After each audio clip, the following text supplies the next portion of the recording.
এক ইউনিভার্সিটির vice chancellor লাগে আমার কাছে ফোন আইস, আমার বাতিজায় ফোন করছেন। সর্বসিদ্ধান্তক্রমে আমরা উপনীত হয়েছি যে আফসোস মাদ্রাসার প্রিন্সিপাল আমরা বালা হয়ে থাকি দিব, একটা ইউনিভার্সিটির ভাইস চ্যান্সেলরের মতো কোনো মানুষের মতো মানুষ খুঁজিয়া পাওয়া যায় না।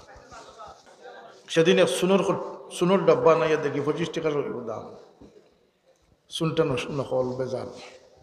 ও কাছে একদিবি সুনও খাইবার আমরা কোনো অধিকার নাইনি, দেশ উন্নয়নের জ্বালায় খালি উড়িয়া যার গিয়া। কিন্তু এই দেশে এক বাটি সুন খাইবার, বিশুদ্ধ সুন খাইবারও আমরা কোনো অধিকার নাই। 2 টাকা লাভ করছে সুনো বেজাল ফুরাইয়া, 2 টাকার লোভে করছে না খাসলতে করছে। এর লাগে হইয়ার আগে শিক্ষিত না, আগে মানুষের তরবিয়ত বাদে শিক্ষিত মানুষ। এই দেশের যারা রোডর বদলা বাস হারার একটা অশিক্ষিত না, সব শিক্ষিত মানুষ। অভাব শুধু মানবতার। আমরা সমাজ থেকে আমাদের শব্দটা সরিয়ে যাস, আমি আমার, আমি আমার। আমাদের না হওয়া পর্যন্ত মানুষ মানুষ বনত না। মানুষ মানুষ বনব যে মানুষের মাঝে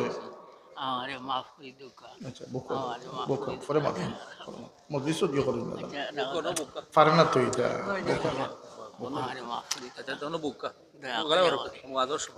দুরূশী বলকা সাল্লাল্লাহু আলা সাইয়্যিদিনা ওয়া মাওলানা মুহাম্মদ ওয়া আলা আলিহি ওয়া আসহাবিহি ওয়া সাল্লাম। দুআ চাইতা, মাফ চাইতা। হ্যাঁ, ওইজা ফাইজা সাআলতা ফাসআলিল্লাহ। যদি কেউর হক নষ্ট করিলেন তাইলে তার কাছে গিয়ে মাফ চাইতা। কথা বুঝিতে পারছি? আল্লাহ রাব্বুল ইজ্জতে আমরা লাগি যে কত বড় ইহসান করছেন যে তওবার দরজা খোলা রাখছেন। না বয়সের কোনো শর্ত দিয়েছেন, না কইছেন যে 3 বার করে বেশি তওবা কবুল করতে না। বন্দারে তুই ভুল 100 বার করলে, 1000 বার করলে আমি তোর ভুলটা মাফ করে দিই। সুবহানাল্লাহ। কোনো সুসংবাদ হইতা নাই যে বয়সের উপরে নির্ধারিত, শিক্ষার উপরে নির্ধারিত। আল্লাহ আমভাবে তার দয়া দান করে দিয়েছেন। রাসূলুল্লাহ ফরমায়েন, যে মানুষ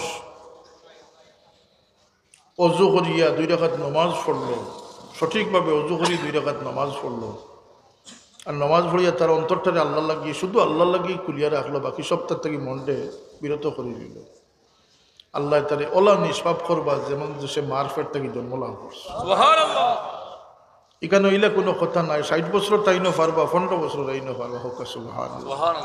কোনো বয়সের কোনো লিমিট নাই। আল্লাহর দয়া এইভাবে আল্লাহ দান করছে। আমরা সমাজ নিয়ে আমরা এত চিন্তিত, এই সমাজ যত বেশি উন্নত ডিজিটালাইজড তত বেশি ইমানদারি দূর। কথা ঠিক না? ঠিক না? মায়া মহব্বত, আওলাদর শ্রদ্ধা ভালোবাসা এগুলো দূর হয়ে যাস। এর লাগিয়া আমরা দায়িত্বই লোকে যে আমরা চিন্তা করতাম, ইয়াতাফাক্কারুনা ফি খালকিস সামাওয়াতি ওয়াল আরদ। ফিকির বা টেনশন থাকাটা, ইমানি ইসলামী টেনশন থাকাটা সবচেয়ে বড় সওয়াব। কথা সুবহানাল্লাহ।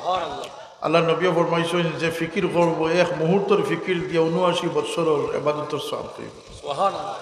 ফিকিরও তো সওয়াব, কিন্তু আমরা দিল খানরা দিল নাই, বুজরার দিল নাই, চিন্তার দিল নাই। আমরা পাষণ্ড পাষাণ বনে গেছি। আল্লাহ আমরা হেদায়েত নসিব করো। আমরা বালা মানুষের লোক ধরি থাকতাম, বালা খামো সামিল থাকতাম, অন্তরের মাঝে বালা খেয়ালাত লইয়া চলতাম। কেন বলতে আল্লাহ বন্দার অন্তর বয়সায় পরীক্ষা অন্তরে রইব, গুরুত্ব অন্তরে দেব হইব। ইয়াউমা লা ইয়ানফাউ মালুন ওয়ালা বানুনা ইল্লা মান আতাল্লাহা বিকলবিন সালিম। কোন মানুষটাকে কোন মানুষের দুঃখ পাইছে, কোন মানুষে কোন মানুষের খান্দাইছে, এই সবগুলা হকর সাব্যস্ত হয়ে যাবে। মানুষের মন না তুলবার লাগে আল্লাহর নির্দেশ, মানুষের এলামি না করবার লাগে আল্লাহর নির্দেশ। ওলা তুসাইল খাদ্দাকা লিন্নাস।